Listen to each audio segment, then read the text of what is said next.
Welcome to the Hoosier Basketball Experience. I'm your host, Phil Eisenbarger. One word comes to mind when describing today's guest, champion. He led his tiny high school to its first ever sectional championship. To put that in context, his team played in the Logansport sectional. Logansport has won 56 sectionals. But in 1978, when gyms were cold because of a coal shortage, not to mention a blizzard, this Indiana All-Star was heating up gyms with over 26 points per game to go with 13 rebounds. He led hhis team to a perfect 20-0 record and gave Indiana fans hopes for another Milan miracle. And it might have happened, but for an overtime loss to powerhouse Marion. But this legend went on to win an NIT championship, 3 Big Ten championships, an NCAA championship, and was a member of the U.S. men's national team. In January of 1981, I watched him score 40 against Illinois by going 11 for 13 from the field and 18 for 18 from the line. All Big Ten and All-American accolades followed. Drafted by the Bucks, he also played in Italy. He now champions efforts to raise awareness about Parkinson's disease and efforts to find treatments and a cure. My teammate, friend, and co-founder of the Skull Radio Show, our guest today is champion Ted Kitchel, and you get to meet him when we come back.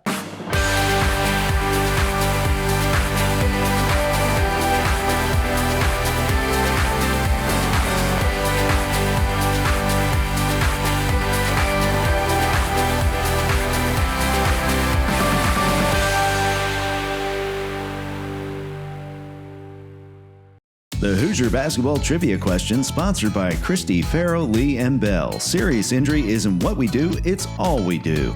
Today's question: in what city was basketball first played in Indiana? The answer after the break.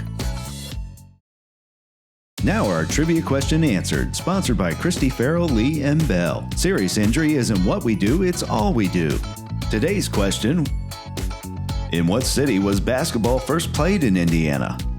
The answer, Crawfordsville.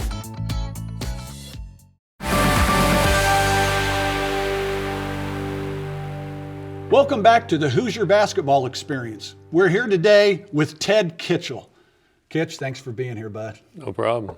So I want to start, tell the fans a little bit about growing up on the farm and your first basketball experiences in Cass County.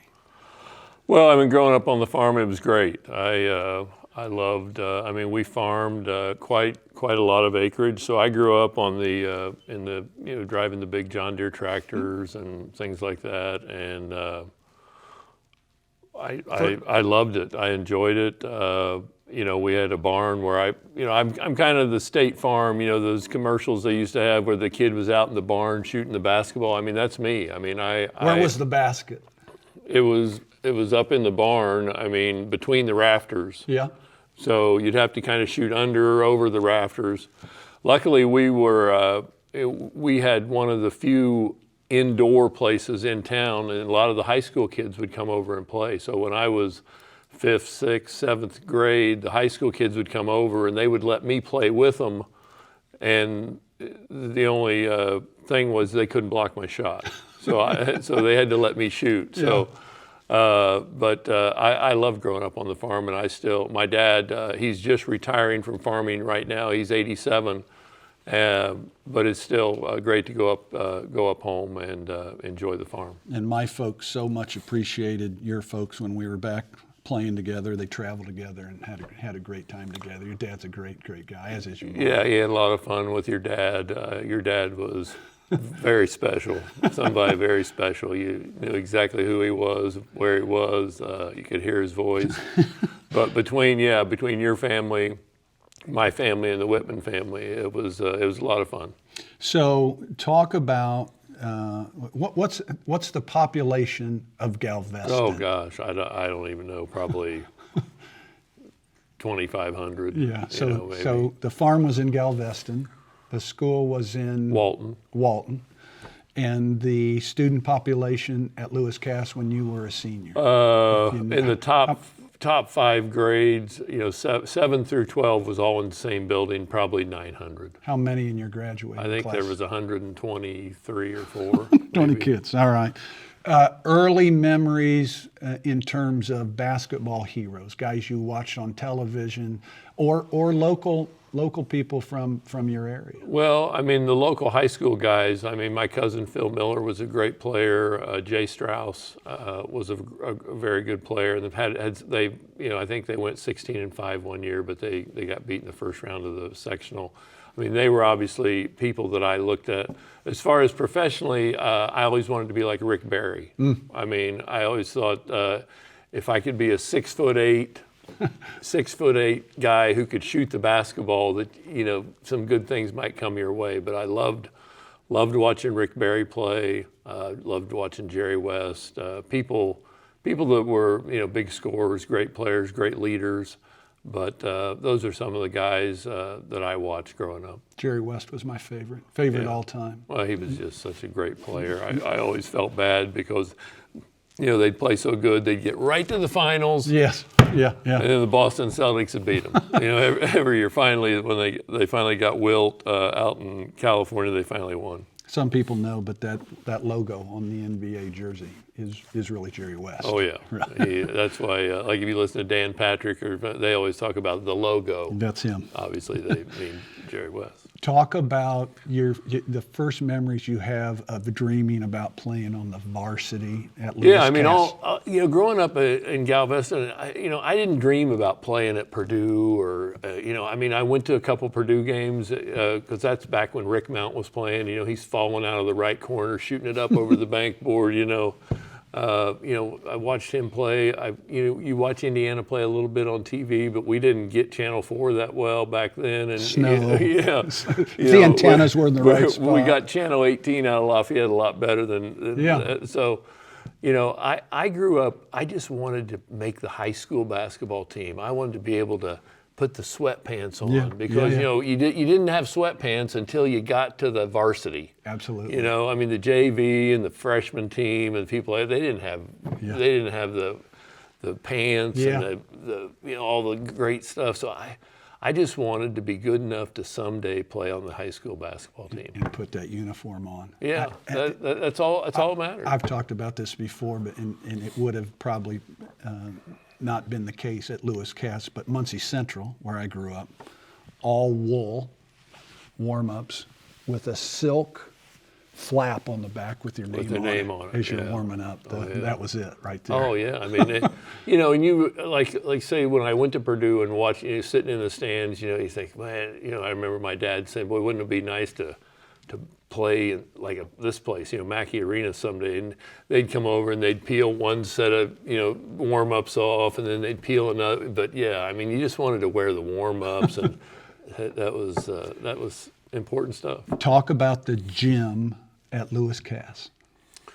It's a big gym. Holds about 3,500, 4,000 people. And back when I was playing, we had a large cheering section too. The girls, I think cheer block. They had like a couple hundred people in the cheer block. Sure. So it was a big deal. And there wasn't a lot going on Friday and Saturday nights back then, and so we pretty much filled the gym most every night. Obviously, the last year. You mentioned we were 20-0. We were very good. I mean, I don't think anybody came within 12 points of us. Yeah. We were. Very seldom did I spend much time playing in the fourth quarter because big leads. We're way ahead of people, and but the fans were fantastic. The last game when we were 19-0, I think we played Eastbrook the last game of the year. And they had to turn away about 1,500 people because there just wasn't any room for them. It was a great season. So talk just a little bit about, as a senior, you go 20-0, but you started varsity as a sophomore and junior. What led up to that team that turned it into an undefeated regular season? Well, when I was a freshman, I started dressing for the varsity, and they didn't play me. And then finally we weren't very good. And finally, I think we went to Southwood, and the coach said, I'm going to start you. So he started me as a freshman, and I scored 20 points. And then when we got on the bus, going home that night, all I got was a bunch of bitching from the seniors because I'd scored 20 points, and they were saying, what a gun, if you pass the ball. Yeah, whatever. I got that name, gun. I was 8 of 12 from the field and 2 and 4 or 4 from the line. I mean, what do you want me to do? Gun, pass the ball. So we ended up 5 and 16 when I was a freshman. Well, as a sophomore, we turned that around. We were 16 and 5. Okay, so got rid of some of those seniors. We got rid of some of those the negative thoughts, And then as a junior, we were 18 and 3, and the coach got fired. Oh my goodness! That's Indiana basketball. That's the Hoosier basketball We were 18 experience. and 3. Got beat by Peru. Bob Macy. Coaching Bob Macy. Kyle had graduated, though. He had graduated. That was probably part of it. That was another one. You talk about people that I looked up to. Kyle Macy. I loved watching Kyle Macy play. He could really play left-handed, right-handed, never in a hurry. Great. He was a great player. But anyway, we were 18 and 3 as a junior, but we got beat in the first. Bob Macy stalled against us, and he beat us like 41-38 in the sectional, and so they got rid of the coach, and they brought in a new coach, and he obviously picked up where you had left off. He actually did a pretty good job. He walked in and got a pretty good job. Well, when we come back, we're going to hear about the first sectional championship ever for Lewis Cass after these messages.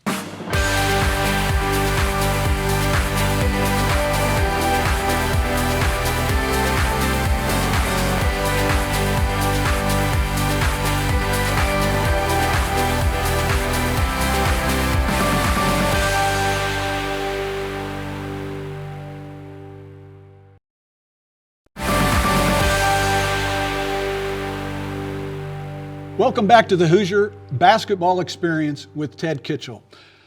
Kitch, talk about the 1978 sectional matchups, everything about going through that sectional and getting that first one in Logansport. Well, as you mentioned in the opening, it was during the coal strike. So we actually played the finals. We played in the afternoon. Okay, because they didn't want to heat the building. Didn't want to heat the building, so they played. Played in the coal strike. But we played Kiwanis first, and beat them pretty bad. And then I think we played maybe North Miami or McConaughey. I forget who it was. But anyway, we played Peru in the final. Peru had beaten Logansport, and we had played Peru earlier in the year. And as I mentioned, Bob Macy beat us twice the year before as a junior. Yeah. So when we played them the second game of the year, it was a big game. I was coming off a broken wrist in football, and it was only my second game back, but I think I had 41 or 42, and we beat them pretty handily. So we played them again in the sectional finals, and we played very good. I think it was 91-71 or something like that, and I scored 44, I think, in the sectional final. So it was a huge victory for the community. Yeah. Especially since it was the first sectional we had ever won. So here's what I want people to understand about the Hoosier Basketball Experience. We're talking to somebody that's won an NCAA championship, Big Ten championships, all Big Ten, all American. But tell the folks your biggest basketball thrill of all time. Winning the sectional was the most important game I ever played in. And I don't know exactly why, other than, you're playing for the entire community. Yeah. And they're like I said, they followed us, they packed the gyms behind us, but we had never won a sectional. And maybe it was because I was kind of the leader of that team. But, we had a really good team. My cousin John played, he went to Purdue, he was a great player. Mm-hmm. We had a sophomore on the team named Mark Golden who went to Indiana State, played at Indiana State. So you had 3 guys major college. But still, because I was kind of the leader of the team, I felt more of a responsibility. But that was the biggest win of my career back then. And even when I look back today, that was the most important victory that I ever had. And that's what we're trying to get across here at the Hoosier Basketball Experience, what those kind of things mean to folks. Talk a little bit about what their traditions were in terms of at least when I was playing in high school, there were pep rallies, and heck, you would get out of school if you won the sectional, and those kind of things. You remember those? Oh yeah, I mean, on Friday, like 2:00, school got out at 3. At 2, you'd have a pep rally, and everybody'd be in the gym. The kids were all excited. In today's world, it's probably not the cool thing to do. Maybe. But back then, it was a big deal. Yeah, I mean, sure. and everybody looked forward to it. Everybody came to the games on Friday nights and supported their teams. And I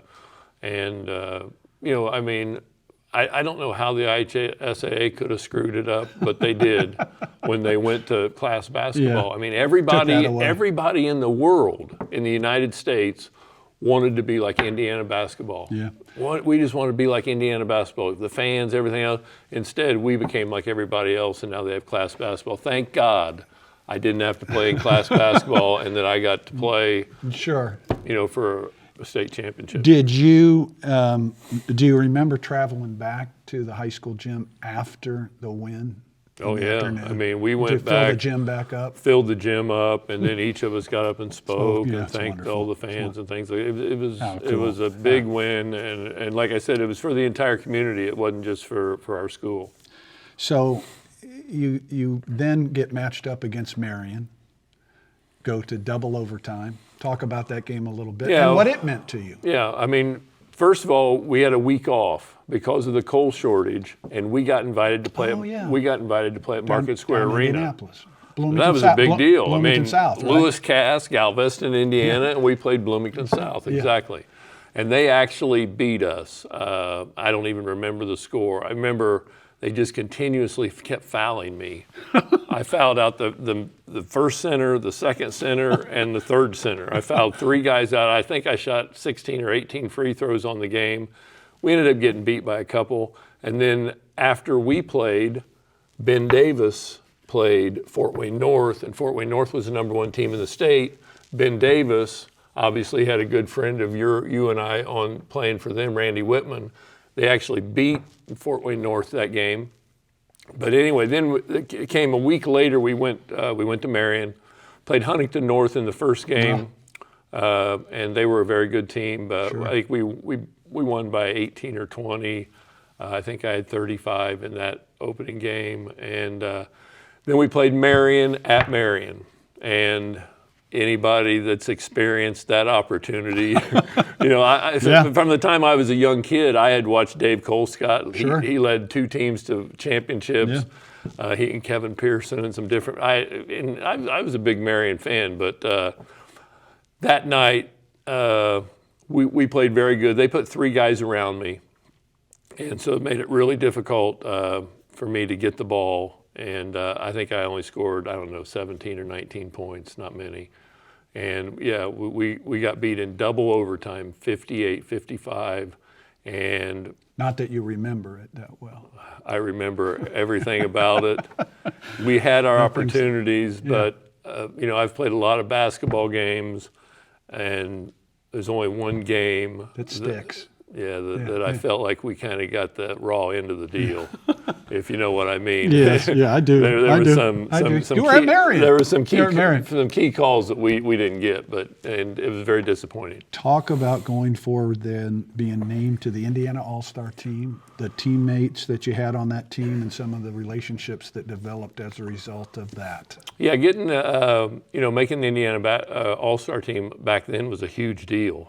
They didn't have camps, and you were looked at and named. I mean, obviously nobody from Lewis Cass had ever been on the Indiana All-Star team.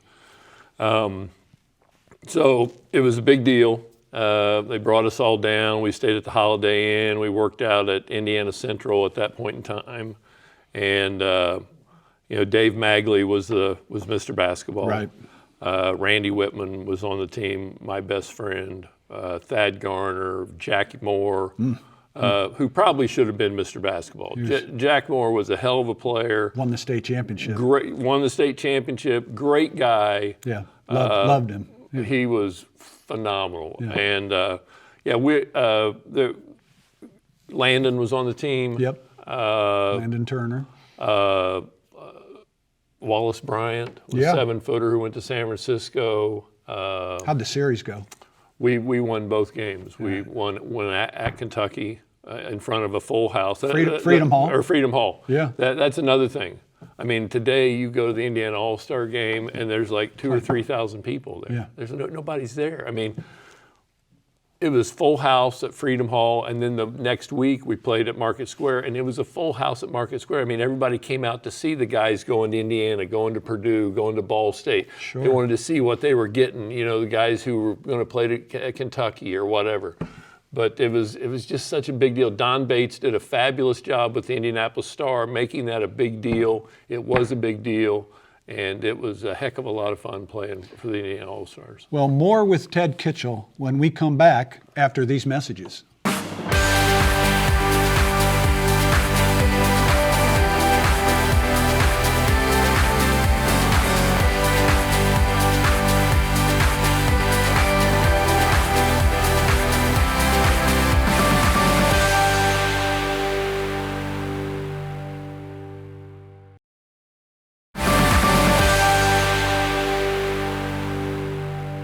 Thanks for joining us on the Hoosier Basketball Experience.